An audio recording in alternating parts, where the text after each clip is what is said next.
Est-ce que vous pouvez voir mon écran? Oui. Vous m'entendez clairement aussi? OK. Oui, ça va. Voilà, donc je peux commencer. Oui, allez. OK, donc bonjour à tous et puis merci à Indaba ex Burkina Faso pour l'invitation. C'est vraiment un plaisir de prendre part à la conversation, surtout que c'est sur l'intelligence artificielle qui est vraiment d'actualité aujourd'hui. Et ma présentation sera focus sur l'entrepreneuriat et surtout comment l'Afrique peut naviguer dans cette nouvelle ère technologique qui est l'IA. Voilà. Donc, je me présente, je suis Charlotte Nguessan, je suis ivoirienne. J'aime me définir en tant que citoyenne de l'Afrique parce que je réside dans la zone anglophone et francophone. Je suis actuellement à Accra. Je travaille en tant que Data et AI Product Manager. Donc, mon rôle consiste à aider les entreprises qui sont axées sur tout ce qui est l'utilisation des données et l'IA à développer ces solutions-là sur le marché africain. Je suis aussi consultante avec l'équipe de APET, le panel de haut niveau au niveau des technologies émergentes de l'Union africaine.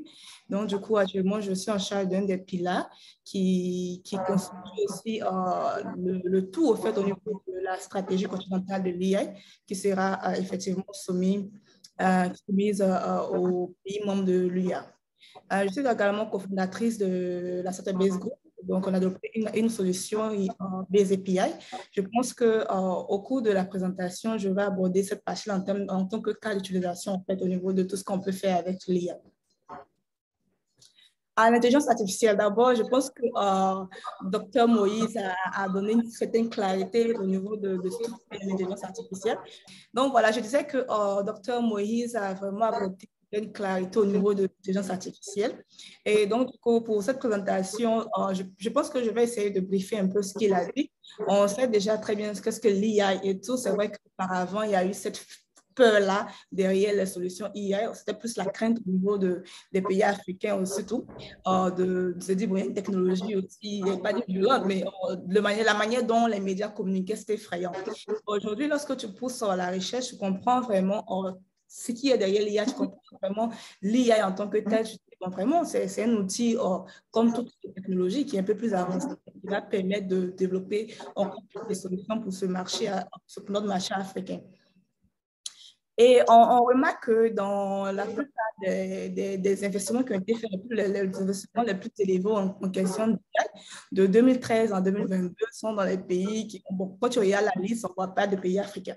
On voit plus les pays dans les pays qui sont dans l'Asie, tels que l'Inde de tout, et la Chine, on voit des pays, on voit même le Japon, on voit les pays en Europe. Donc, du coup, on voit que les investissements au niveau de l'IA sont répartis en ces continents-là, ces trois continents-là, mais l'Afrique n'en fait pas part. Donc, on se demande où nous sommes actuellement. Et ce qu'il faut savoir, c'est que au niveau de l'IA, il y a différents types d'IA. Tout ce qu'on voit sur le marché n'est pas forcément IA. Il y a des solutions qui sont développées de façon autonome. Il y a des automatismes qui existent. Il y a des solutions qui sont développées et qui ne sont pas basées sur l'IA. Et lorsque certaines personnes se disent que, bon, l'IA, ils sont encore loin, ce n'est pas pour aujourd'hui, moi, je vais vous dire que si vous avez déjà Internet, si vous avez l'habitude d'utiliser même les applications, dites-vous qu'il y a de fortes chances que vous avez déjà eu cette relation et ce contact-là avec l'IA. Parce que l'IA, c'est un outil technologique. Donc, du coup, on utilise aussi différents types d'applications. Et la plupart de ces applications que nous avons vues durant ces dernières années, elles sont plus appelées l'intelligence artificielle faible. Voilà, donc du coup, c'est ce qu'on connaît en fait, c'est-à-dire, on peut dire l'intelligence artificielle bien étroite, ou c'est les machine learning, c'est des solutions qui sont développées pour pouvoir effectuer des tâches spécifiques. Voilà. Et aujourd'hui, il y a ce type d'intelligence artificielle-là qu'on ne s'y attendait pas. Bon, c'est vrai que c'était partagé. Il y avait des chercheurs qui étaient vraiment... il y avait vraiment cette volonté-là qui se disait on allait arriver un jour à tout ce qui est intelligence artificielle générale, qui est l'intelligence forte. Et c'est là, on parle aujourd'hui de ChatGPT et on voit qu'il y a beaucoup de prompts, on peut faire c'est une intelligence artificielle qui pense de façon autonome et qui est plus avancée, qui est capable non seulement d'avoir plusieurs tâches, pas seulement une seule tâche spécifique, mais de pouvoir effectuer plusieurs tâches et de s'adapter à son environnement. Et ça montre que ça fait pas peur, mais ça fait pas peur, mais ça montre que la recherche avance, les investissements dans la recherche. Et si on parle de aging, On a aussi cette volonté-là de se dire, bon, à une période, il y aura l'intelligence artificielle un peu plus avancée, super intelligence artificielle. Et ça, nous ne sommes pas encore là, mais ça, les chercheurs disent que c'est une IA qui sera, disons, qui sera au-dessus de l'intelligence humaine. Donc, on se pose la question, est-ce que ce sera possible ou pas? Mais avec les avancées, avec les recherches, tout est possible aujourd'hui. Ça, c'est mon propre jugement.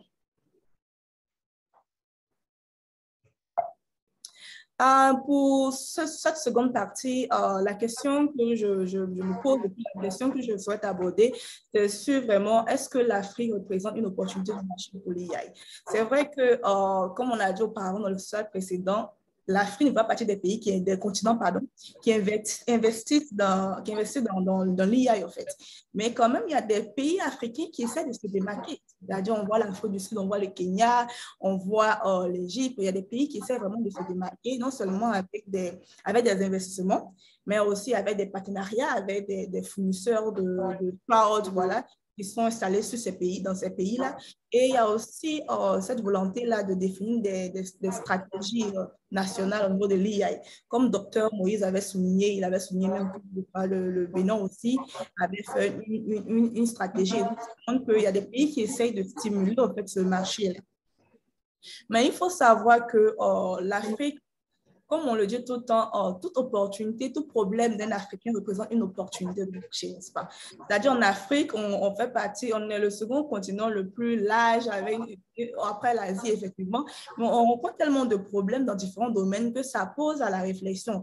Ça veut dire qu'il y a beaucoup de choses qu'on peut essayer de pousser, de trouver et puis de résoudre avec les technologies de façon générale. Voilà, donc du coup, l'Afrique représente une opportunité, oui, mais l'Afrique aussi a certains challenges certains challenges qui ne sont pas forcément que d'autres pays, par exemple, d'autres continents ne rencontrent pas. Aujourd'hui, en Afrique, on a certains pays, effectivement, où de façon, disons même le côté infrastructure, ce n'est pas vraiment développé. Des gens ont encore des problèmes d'accès à Internet. Aujourd'hui, nous sommes chanceux, on se retrouve dans des zones où on a accès à Internet, on a une éducation, on est un peu plus avancé, mais dites-vous qu'il y a un fort taux de population qui n'a pas vraiment accès à cette information-là, qui n'a pas accès à Internet. Et voilà, donc c'est compliqué. C'est compliqué de vraiment affirmer que l'Afrique est une opportunité ou pas. Mais pour ma part, comme je le dis, tout problème d'Africain constitue une opportunité de marché en tant qu'entrepreneur. Donc, du coup, aujourd'hui, la stratégie, c'est que quoi? On essaye d'intéresser les gouvernements. Et on se dit que dans les pays africains, la majorité des pays africains, l'économie, les industries qui influencent l'économie, c'est dans l'agriculture, l'éducation, la médecine et la finance. Il y a aussi le transport. Et vraiment, ce sont les domaines-là où l'État, le gouvernement ont des intérêts, tu vois, des intérêts. Et on se dit, mais pourquoi en tant qu'entrepreneur, on ne va pas pousser la recherche parce qu'il y a des challenges dans ce domaine-là. Oui, quand tu prends l'agriculture, tu te rends compte que nos agriculteurs, franchement, ils font beaucoup de choses de façon statique, en fait, de façon traditionnelle, et ils souffrent. Donc, du coup, il y a la possibilité de pouvoir même développer des solutions pour résoudre les problèmes de peste, les problèmes de détection de plants, de diseases, de maladies, tout au niveau de l'agriculture, surtout de pouvoir automatiser certaines, avec l'utilisation de l'IoT, effectivement, de automatiser certains process au niveau de secteur agricole, pour générer plus de volume au niveau de l'agriculture, au niveau des performances, et en fin de compte, ça va effectivement augmenter l'économie de ce pays. Par exemple, si je prends l'agriculture, je prends la Côte d'Ivoire, je prends le Ghana, où vraiment le focus est dans ce domaine. Et aussi l'éducation qui constitue un domaine vraiment important parce que aujourd'hui, les pays africains ont compris qu'il fallait être éduqué, il fallait qu'on éduque nos jeunes, il fallait qu'on éduque notre jeunesse, il fallait que nous soyons éduqués nous-mêmes. Donc, du coup, il y a aussi des investissements qui sont poussés dans ce domaine-là. Donc, c'est un secteur aussi qui peut vous aider, qui peut porter aussi à la recherche. Et le domaine aussi que je vois de très fort potentiel au niveau de l'IA, c'est le domaine de la médecine. Si vous savez très bien, quand même, je pense que le docteur Moïse avait souligné ça, aujourd'hui dans les hôpitaux, il y a beaucoup de choses qui sont encore traditionnelles, c'est-à-dire il faut retenir tout ce papier. C'est encore tragique, en fait, parce que, comme on le disait, même pour pouvoir développer une solution d'IA, il faut aussi pouvoir avoir des données.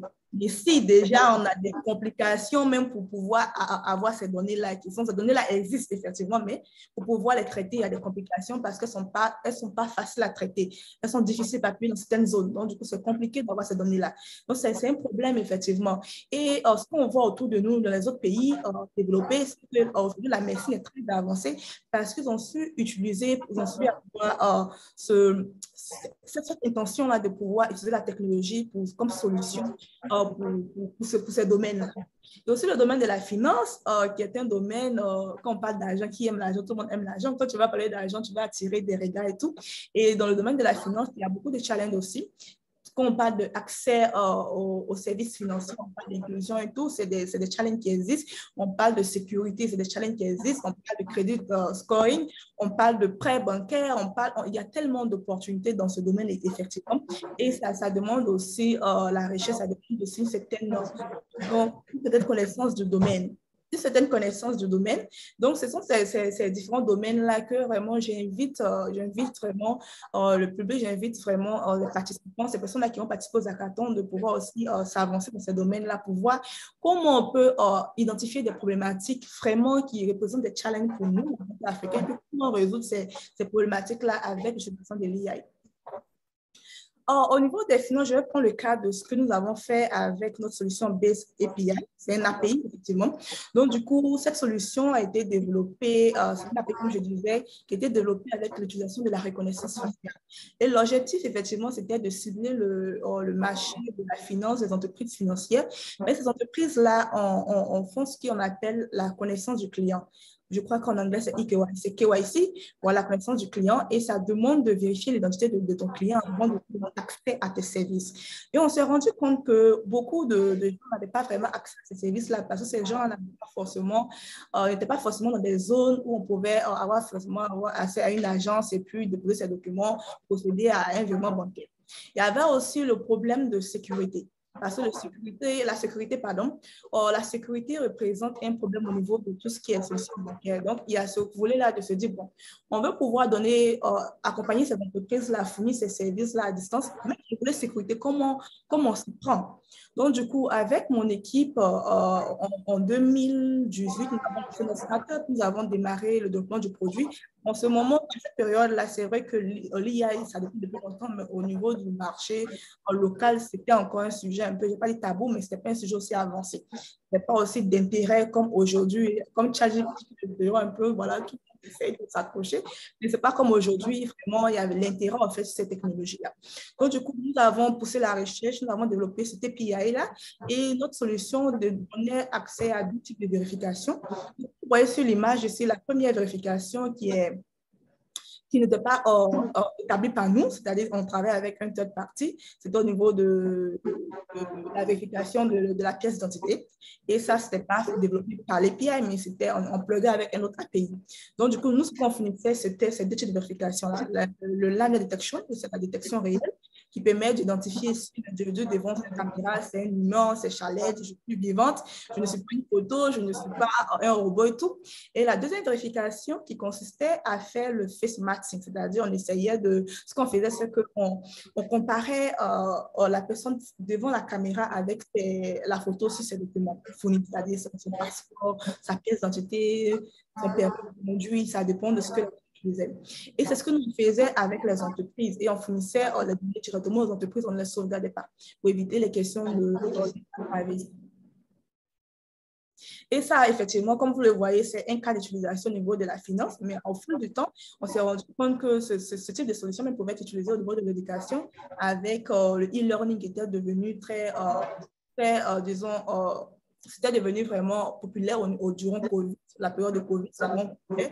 Et les écoles essayaient de trouver des solutions pour ce qu'on appelle la tricherie et tout.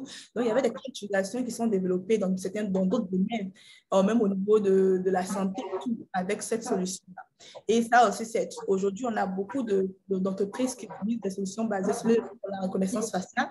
Donc, aussi, c'est une opportunité de marché qu'un entrepreneur peut se dire, bon, pourquoi ne pas tenter? Même s'il y a des réalités, il y a des challenges sur le marché, pourquoi ne pas tenter, pourquoi ne pas pousser ça vraiment, ça résout vraiment un problème spécifique, pourquoi ne pas développer une solution et la porter sur le marché? Ce que j'aime dire, parce que moi aussi j'aime beaucoup écrire, donc j'écris beaucoup aussi Medium. Donc, ce que j'aime attirer l'attention de tout le monde, c'est vrai qu'on parle d'IA, mais tous les problèmes qu'on a en tant qu'Africains, en tant qu'humains, n'ont pas forcément besoin de l'intelligence artificielle. Ça va faire la part des choses. Il ne faut pas essayer de tout résoudre avec l'IA, non. Passer toujours du problème et puis essayer de voir quel type de technologie peut répondre à cette problématique-là. Donc, même quand je travaille avec mes clients, souvent j'ai des requêtes. Oh, j'ai entendu parler de l'IA. Comment on peut faire pour introduire? Non, on n'a pas besoin. Si tu n'as pas besoin d'introduire, tu n'as pas besoin d'introduire. Tu vois, il y a pas forcément d'utiliser certaines choses. C'est-à-dire, aujourd'hui, si tu peux résoudre ta solution en utilisant un algorithme simple qui n'est pas basé sur du machine learning, qui n'est pas basé sur du deep learning, mais sur de la reconnaissance faciale ou autre, tu le fais. Tu limites, on peut dire ça, c'est une manière d'être aussi conscient en fait du fait que tu n'utilises pas trop de données d'une certaine manière, tu utilises des données à bon escient. Donc, c'est important de souligner que tous les problèmes ne sont pas l'utilisation de l'intelligence artificielle. Donc, lorsque vous allez développer vos solutions, lorsque vous allez réfléchir au niveau de la carte, au niveau des problématiques qui seront données, essayez d'analyser toutes les opportunités et de vous dire, est-ce que l'AI répond vraiment à ce besoin-là ou non? Parce que ça va faire la différence, en fait, au niveau de ce que vous allez développer.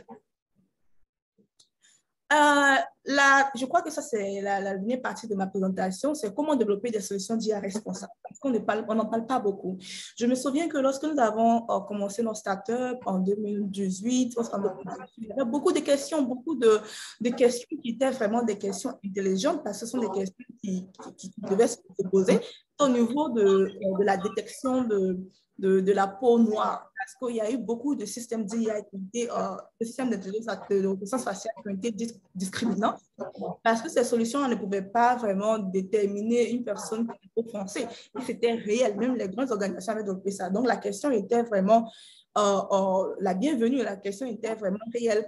Donc, du coup, quand on se pose cette question, on se dit, bon, waouh, c'est-à-dire déjà, si les grandes entreprises n'ont pas de possibles solutions, qu'est-ce que nous, on va faire en tant que jeunes entrepreneurs, en tant qu'entrepreneurs qui sont basés dans un marché aussi complexe tel que le marché africain, où il y a une très grande diversité. On ne va pas parler seulement que de la conférence, on va parler aussi des langues, on va parler des groupes ethniques, c'est une très grande diversité sur le marché africain. Et c'est important pour tout développeur, pour tout entrepreneur, pour toutes les personnes qui sont impliquées dans la chaîne de l'intelligence artificielle, de pouvoir comprendre la responsabilité qu'elles ont, voilà, ces personnes-là ont au niveau de ce développement de ces produits-là. Dans le marché, dans l'écosystème, dans la chaîne au niveau de l'intelligence artificielle, il y a plusieurs acteurs qui doivent être impliqués. Voilà, on va parler des développeurs entrepreneurs, nous autres, voilà, et on va parler aussi des investisseurs, des régulateurs, des gouvernements. C'est un écosystème qui demande vraiment l'implication de tous. Il y a aussi les consommateurs qui sont impliqués, qui ont besoin aussi d'avoir une certaine responsabilité par rapport à ce qu'ils utilisent et voilà, une certaine protection aussi par rapport à ce qu'ils utilisent. Donc, cet écosystème-là a besoin d'être stimulé. On a besoin de plus d'activités, comme Dr Moïse le disait, au niveau du marché africain, c'est-à-dire avoir ce type de conférences, ce type d'événements où c'est plus éducatif, où ça soulève des questions, ça pose à la réflexion pour les jeunes de pouvoir se dire, bon, il y a une possibilité. Les gouvernements aussi sont là pour quoi? Ils sont là pour accompagner les régulateurs, pour accompagner les startups, pour accompagner les entreprises, pour se dire que vraiment, il y a une jeunesse d'ingénieurs, il y a des ingénieurs et des innovateurs qui sont là, qui ont poussé la réflexion. Pourquoi ne pas les aider à développer, à stimuler un marché où ces personnes peuvent facilement développer des solutions qui pourraient être utilisées au plan local? Donc, ces acteurs-là jouent un rôle important et ça demande une certaine contribution, collaboration. Il faut vraiment savoir où se positionner. Aujourd'hui, lorsqu'on me dit, bon, je veux contribuer, je veux travailler dans le domaine de l'IA, je dis, mais tu peux travailler, on a besoin de tout le monde. On a besoin des experts de domaine. C'est-à-dire, aujourd'hui, si moi, je suis à l'aise, je décide de travailler avec mon équipe, une solution qui est assez dans le domaine de la médecine, j'aurais besoin d'un expert comme un docteur. Donc, le docteur n'est pas forcément un développeur, mais c'est cette personne-là qui a la connaissance du métier, donc qui a l'esprit. Donc, aujourd'hui, on a besoin de tous pour pouvoir collaborer et travailler sur des solutions qui vont vraiment résoudre des problématiques bien spécifiques au continent africain. Et lorsque vous allez peut-être passer de cette phase problématique, de cette phase de solution, il faut s'assurer que votre solution est orientée au niveau de l'humain, c'est-à-dire elle est centrée sur l'humain, elle est bénéfique pour l'humanité, elle est bénéfique pour l'humain. Il faut penser à se dire que, bon, ce que je suis en train de développer là, je vais m'assurer que ça ne pose pas problème à lambda. Voilà, sur sa santé, sur le bien-être de l'individu. Il faut aussi penser au volet sustainability, c'est-à-dire si la solution a un impact positif sur l'environnement à long terme.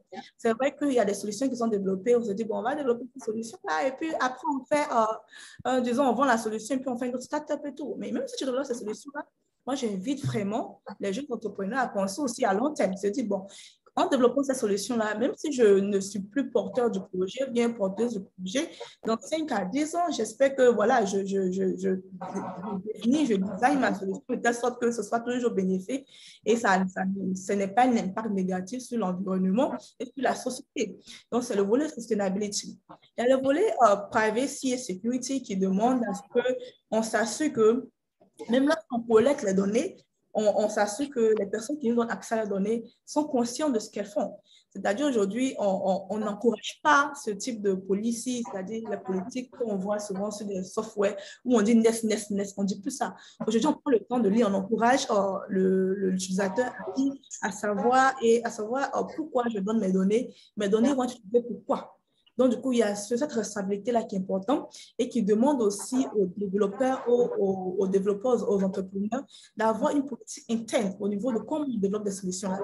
C'est-à-dire s'assurer que, disons, ces solutions-là, on n'utilise pas les données qu'on collecte à des fins qui ne sont pas citées, à des fins pas bénéfiques. On s'assure que notre solution est sécurisée à fond pour créer la confiance sur le marché, pour s'assurer que quiconque qui a accès à notre solution se sent en sécurité. Donc, c'est important d'être responsable à ce niveau-là et s'assurer que tout ce que vous développez vraiment repose sur le volet sécurité.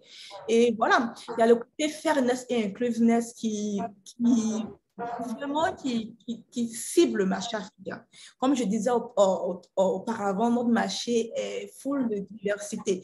Il y a une diversité incroyable sur le marché africain. On a tellement de pays, on a tellement de langues. On seulement qu'en Côte d'Ivoire, parce que moi je suis ivoirienne, on a plus de 60 langues locales, voilà, plus de 60 langues locales, seulement qu'en Côte d'Ivoire. Donc, si je viens à Accra, c'est vrai que, bon, Accra, je ne connais pas le nom, mais ça montre qu'il y a une diversité. Donc, déjà, comment s'assurer que la solution que nous développons, elle est inclusive. Elle n'est pas discriminante. Discrimination par rapport à quoi? Discrimination du genre. Il faut s'assurer que même dans le développement, on implique la femme, on implique tout type de gens. Même au niveau des tâches que l'algorithme doit exécuter, l'algorithme soit capable d'être responsable jusqu'au point de ne pas faire de différence. Une différence, c'est-à-dire ne pas créer des discriminations entre différents gens. Au niveau de la couleur, en Afrique, on n'est pas tous noirs. On a des couleurs vraiment différentes. Il y a des couleurs, il y a le bronzé, il y a la couleur, le blanc, il y a le marron, il y a tout type de couleurs en Afrique. Il y a l'albinos. Voilà, il y a tout type de couleurs en Afrique. Et tout ça doit être considéré lorsqu'on développe nos produits pour éviter de cibler un certain type de personnes. Le côté religion, on a différentes religions en Afrique et on respecte ces religions-là. Il faudrait s'assurer que, bien qu'on respecte de façon d'être en tant qu'humain, on s'assure que nos solutions qu'on développe, nos algorithmes, respectent aussi le volet religion. Je ne vais pas développer une solution et me dire que, bon, la solution, c'est pour le marché africain, alors que la solution, la discriminante, elle réduit peut-être le christianisme, elle réduit peut-être l'islam, par exemple. Et c'est important de s'assurer qu'elle est vraiment inclusive et surtout nos solutions qui répondent au volet culturel africain. C'est-à-dire, elles soient développées d'une façon qu'on ne copie pas peste. Moi, j'aime le dire parce qu'on a l'impression que même avec le ChatGPT, on a vu que beaucoup de personnes ont essayé de copier, pas ChatGPT, mais de copier des solutions comme ça, juste développer sur de courtes périodes, juste pour montrer qu'on est actif aussi dans l'IA, alors que ça ne répond à rien. Il n'y a pas de réponse, ça ne résout rien. Ce n'est que du trend. On essaye d'être dans tout ce qui est trending et ce n'est pas ce qu'on recherche. On recherche des solutions qui sont axées sur le marché, qui répondent à des besoins et qui suivent une certaine éthique. Il y a le volet transparent et explainable, c'est-à-dire aujourd'hui, les chercheurs ont bien compris qu'il faut être transparent dans ce qu'on développe. On demande aux chercheurs, aux développeurs, à ces personnes-là qui sont derrière ces algorithmes-là d'être transparents. Moi, si j'utilise une solution, je dois être capable de comprendre vraiment. C'est vrai que si je ne suis pas développeur, je suis un individu lambda, mais je suis capable de comprendre. Moi, en tant que développeur, je dois être capable de dire à mon utilisateur, voici ce que je fais, être capable d'expliquer. Lorsqu'il y a un problème au niveau de l'explication, il y a une certaine complexité qui arrive. Donc, du coup, aujourd'hui, il y a des entreprises même qui sont développées, qui travaillent avec tout ce qui est explainability ou qui demandent qui permet à toute solution algorithme de pouvoir être expliquée. Donc, tu peux mettre il y a des outils qui sont créés, hein, tu peux développer un produit, tu mets dans ce outil-là et tu as une explication par rapport à tout. Et ça te permet de pouvoir même travailler, collaborer avec différents types de personnes, avec différents types de backgrounds. Donc, c'est important de vous assurer, lorsque vous allez travailler sur un projet, que vous respectez ces différentes responsabilités éthiques. Avec les questions, on va pouvoir avancer. Je pense que c'est ma petite contribution aujourd'hui. Donc, merci pour tout. Et si vous voulez avoir plus d'informations, bien me contacter, pas forcément plus d'informations, mais me contacter, me suivre.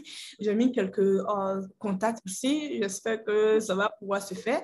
Moi, c'est un plaisir d'être là, comme je disais, et puis surtout de rencontrer les hommes et les femmes. Voilà, je suis la petite sœur de la Côte d'Ivoire. Donc, n'hésitez pas à savoir des questions posées. Nous sommes là pour apprendre et puis pour partager aussi. J'ai beaucoup appris avec Dr. Moïse. Je suis totalement sûre que je vais apprendre avec vous. Donc, voilà, si vous avez des questions, n'hésitez pas. Merci. OK, merci bien, Charlotte, pour cette présentation. Qui, en quelque sorte, voilà, montre une opportunité, voilà, qu'elle a vu, qu'elle a trouvé en fait, c'était nécessaire de servir et que ça marche. Voilà, c'est surtout ça. Donc, ça veut dire que vous pouvez aussi servir de l'opportunité, voilà, de la public courante, et voilà, vous devez développer une solution qui va répondre un peu à cette problématique et ce qui va servir à, voilà, la population, à la vie courante, pour en fait l'usage courant, surtout avec l'exemple qu'elle a pris, c'est la fédération. Donc, pour les questions, je ne sais pas si dans le chat, déjà, il y a déjà. Est-ce que tu as accès au chat? Oui, je vois le chat, je vois dans le domaine de la finance, plus précisément de la banque, comment peut-on appliquer l'IA? C'est ça? C'est pas la première question. OK, donc du coup, comme je disais, au niveau du domaine bancaire, comme je disais, il y a beaucoup de moyens d'utiliser l'intelligence artificielle. Hein, et ça, on va encore sur l'intelligence artificielle faible même, parce que le machine learning peut vraiment automatiser certaines tâches. Vous voyez au niveau, au niveau du domaine de l'expertise bancaire en elle-même. Mais avec ce qu'on appelle, disons, le credit scoring, aujourd'hui, il y a beaucoup de solutions qui sont développées autour qui permettent aussi de pouvoir utiliser d'autres types de données pour pouvoir fournir. Au niveau du crédit scoring, par exemple, vous pouvez déployer des solutions qui seront plus, qui vont permettre aux entreprises de pouvoir calculer le crédit scoring pour les particuliers. Aujourd'hui, ce qu'on fait, c'est que même les entreprises bancaires essaient aussi de fournir ces services-là, de crédit à d'autres domaines, tels que peut-être dans l'agriculture, par exemple, où on a beaucoup de, disons, des femmes, des agriculteurs qui n'ont pas forcément accès à ce type de données, c'est-à-dire n'ont pas forcément des pièces d'identité, tout. Donc, aujourd'hui, on essaye d'ajouter au crédit scoring, au niveau des finances, crédit scoring, pour s'assurer qu'on utilise d'autres types de données, telles que les données alternatives, on va parler de psychométriques, d'état, on va parler de données au niveau même des facteurs qui impactent une plantation. On essaie de calculer ça et puis mettre aussi dans l'algorithme pour pouvoir avoir un crédit scoring et pouvoir fournir des services financiers à différents types de personnes dans différents groupes. Donc, ça, quand même, ça réduit le côté exclusion au niveau des finances. Donc, c'est le côté sécurité, comme j'ai pris l'exemple avec notre solution, mais il y a d'autres solutions qui peuvent être développées autour de la sécurité bancaire. On essaye aussi de pouvoir pousser, bon, comment on peut s'assurer que les systèmes de finances, les systèmes bancaires sont plus sécurisés, sont plus performants que d'autres. Donc, l'utilisation de certains outils de l'IA, certainement, peut vraiment faciliter. Et aussi, même au niveau de tout ce qui est, service client-utilisateur, service client, c'est-à-dire avec l'IA, donc voilà, donc ce que je disais, au niveau de l'expérience client, même là aujourd'hui avec l'IA, vous pouvez facilement, une banque peut facilement analyser ses clients et puis les grouper selon le type d'utilisation et puis fournir des services plus spécifiques, plus orientés, plus spécifiques et plus spécialisés pour le type de clients aussi. Voilà, donc il y a ce volet-là. Au niveau de la translation, la traduction, aujourd'hui, avec l'IA, on peut facilement, je ne sais pas quelle langue qui est plus parlée au Burkina, je vais dire le Mouri par exemple, le Bula aussi, je ne sais pas, mais voilà, on peut facilement fournir des services financiers dans différentes langues en traduisant avec le NLP, par exemple, le NLP, Natural Language Processing, pour traduire, voilà. Mais aussi au niveau de l'image, on peut utiliser la reconnaissance faciale, par exemple, pour le volet sécurité, pour le type de volet. Donc, il y a beaucoup de types d'utilisation. Ce que moi, je demande, c'est toujours de ne pas forcément partir de la solution, donc de ne pas baser sur ce que je dis, mais vous basez sur votre propre réalité. C'est-à-dire, chaque pays a ses réalités, même si on est plus en Afrique, on a des déficiences au niveau de nos systèmes bancaires. Il faut commencer à évaluer ces déficiences-là. Qu'est-ce qu'il y a? Est-ce qu'il y a au niveau des services, ces services sont lentes? Qu'est-ce que est le problème, effectivement? Et par rapport à ça, trouver des solutions avec l'IA qui vont pouvoir répondre à ces besoins-là. Parce qu'il y a tellement de cas d'utilisation de l'IA dans le système bancaire, mais tous ces cas-là ne sont pas forcément, ne répondent pas aux besoins qu'on a dans notre marché actuel. Donc, voilà. J'espère que j'ai répondu à la question. Oui, oui, parfaitement. Quels sont les... OK. Allez-y. Quels sont les facteurs qui peuvent montrer la nécessité d'utilisation des indicateurs? Les indicateurs, je dirais oui. Lorsque vous rencontrez une problématique que vous n'arrivez pas à résoudre avec une technologie lambda. Quand je dis technologie lambda, je parle d'un algorithme. Il faut se poser la question. Comment est-ce qu'on peut... parce que l'IA, normalement, l'IA est là pour pouvoir nous aider à stimuler l'intelligence humaine. Donc, tout type de solution qui va demander de l'intelligence humaine, par exemple, déjà, on se pose la question, peut-être qu'on passe ici à l'IA. Voilà, parce qu'on ne veut pas forcément avoir les humains sur place, on va sur l'IA. Donc, il y a le côté, il y a l'indicateur qui est, si votre problématique demande l'intelligence humaine, c'est un facteur, c'est un indicateur, parce qu'on sait que l'IA, c'est une simulation d'intelligence humaine. Le deuxième indicateur, c'est aussi si votre solution ne peut pas peut-être être résolue par des technologies lambda. On se pose la question, est-ce qu'on peut utiliser l'IA? On fait des recherches par rapport à ça. Le troisième facteur aussi, c'est les ressources qu'on a, les ressources qu'on dispose. Si on a accès à des données, on a beaucoup de données, accès à des données, pas forcément beaucoup, mais on a accès à des données qui peuvent être utilisées. On parle déjà processing des données. Donc, du coup, on dit, bon, données, tu fais une balance, tu dis pourquoi pas utiliser ça et puis étudier ces données, analyser ces données, un outcome, c'est-à-dire une sortie qui va nous dire ce qu'on peut faire. Donc, souvent, même là, souvent, pour être vrai, souvent, on a du mal à identifier une problématique, mais on a des données qui sont un peu, nous, on ne sait pas quoi faire. Tu pourrais partir d'analyser ces données que vous avez et trouver la problématique par rapport à cette analyse-là et vous dire, bon, je vais résoudre ça avec l'IA. Donc, du coup, il y a cette manière de penser aussi qui est propre. Donc, au niveau des ressources qu'on a, on peut se dire, bon, là, on essaie d'avancer, on n'a pas des ressources, on essaie de voir comment avoir ces ressources-là. Voilà. Non. Quelle corrélation peut être faite entre l'IA et la blockchain pour une économie inclusive? Je comprends la blockchain, mais je me définis pas comme expert de blockchain parce que je n'ai pas une connaissance avancée comparée peut-être à l'IA où je travaille actuelle. Mais je suppose que tout type de technologie, il y a tout type de moyens de pouvoir associer la technologie pour pouvoir avoir quelque chose de mieux.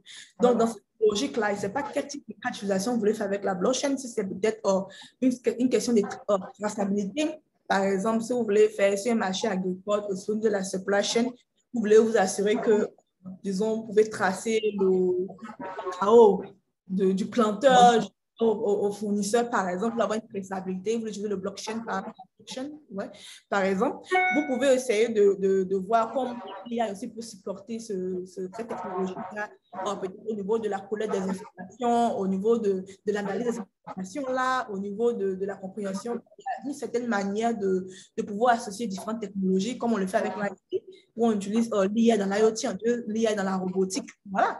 Donc, il y a une certaine potentialité de combiner les technologies ensemble et d'avoir des solutions vraiment robustes. C'est ça, on recherche le côté robuste, le côté effectif, voilà, qui résout vraiment la problématique. Voilà, je pense que c'est toutes les questions que j'ai reçues dans le chat, je pense bien. Voilà. C'est dans la salle, il y a quelqu'un qui a une question, entrepreneuriat ou Afrique. Peut-être une question, tu as mentionné le fait que tu es consultante pour NEPAD. Est-ce que tu m'entends? Je vous entends, je vous entends. Okay. Voilà, NEPAD, est-ce que il y a une chance qu'on ait une politique en Afrique sur, disons, une stratégie africaine de l'IA ou qu'est-ce qui se dessine par rapport à l'expérience que vous avez avec l'Union africaine? Ok, ça c'est une très bonne question. Donc aujourd'hui, l'Union africaine, déjà au départ, l'Union africaine est vraiment portée aussi sur tous ces types de technologies. Le travail n'est pas seulement sur l'IA, il y a d'autres politiques qui sont en train d'être écrites aussi sur d'autres types de technologies, l'IoT et même la blockchain. Au niveau de l'IA, par exemple, il y a ce besoin-là de pouvoir essayer d'avoir une politique qui peut être appliquée dans différents pays de l'Union africaine, les pays membres de l'Union africaine. Et l'objectif, c'est simple. On fait des recherches. On a des piliers, c'est-à-dire on a différents piliers où on se focalise. Par exemple, moi, je travaille plus sur le pilier de tout ce qui est Data Foundation et puis voilà. Donc, on se focalise sur les différents piliers, les piliers de l'éducation. On essaie de voir quelles sont déjà les réalités du marché africain. Dans certains pays, on essaie aussi de montrer les pays qui ont investi, qu'est-ce qu'ils ont fait. Et on essaie de définir des politiques par rapport à ça, comment les pays africains peuvent s'orienter. Donc, au niveau des données, on va donner des stratégies, par exemple, comment essayer de pouvoir avoir cette combinaison de data sovereignty, voilà, par exemple, parce qu'on a l'impression qu'on n'a pas l'impression, c'est fait. Il y a beaucoup de données qui ne sont pas vraiment sauvegardées dans les pays africains avec le côté infrastructure, le côté plan et tout. Mais il y a aussi des stratégies qui peuvent être appliquées où l'Afrique a aussi un contrôle sur ces données-là. Voilà. Aujourd'hui, on veut travailler avec, je dis n'importe quoi, avec Amazon, par exemple, sans faire de publicité. Par exemple, il faudrait qu'il y ait une politique, un partenariat gagnant-gagnant avec le pays qui a welcome, qui a dit bienvenue sur mon marché, par exemple, où je peux avoir accès à contrôle sur ces données-là. Mais il y a cette possibilité-là aussi. Donc, on essaie de définir des politiques qui peuvent être appliquées dans nos pays avec nos réalités actuelles.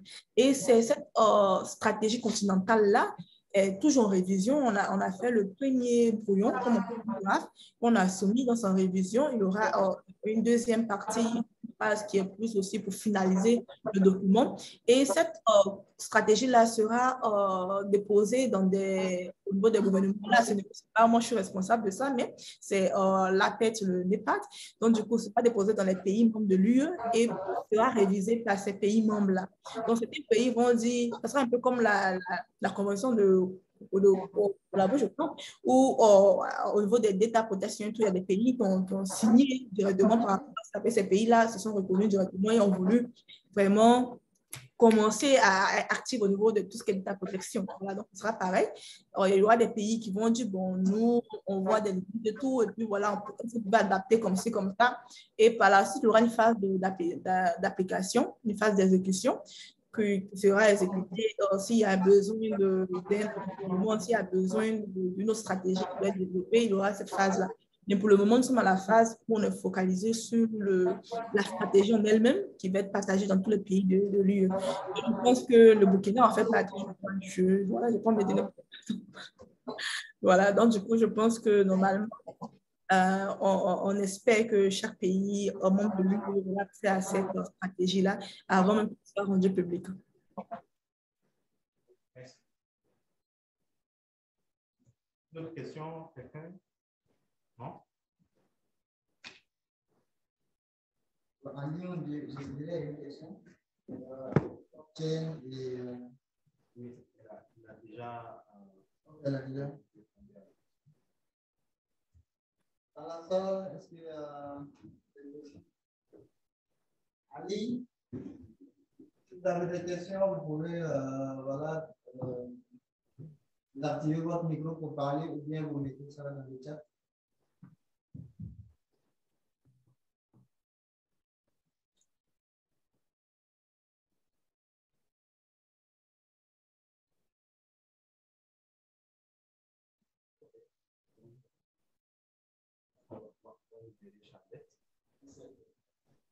Donc, dans ce cas, encore merci beaucoup pour cette très belle présentation avec un service très riche, je dirais, et aussi les différents pointeurs que ça, voilà, ça nous donne sur les différentes possibilités qui s'offrent à nous, d'accord, même au niveau local. Voilà comment est-ce que nous pouvons exploiter en fait les bénéfices qu'il y a pour voilà, rendre encore plus efficace certains services à notre niveau.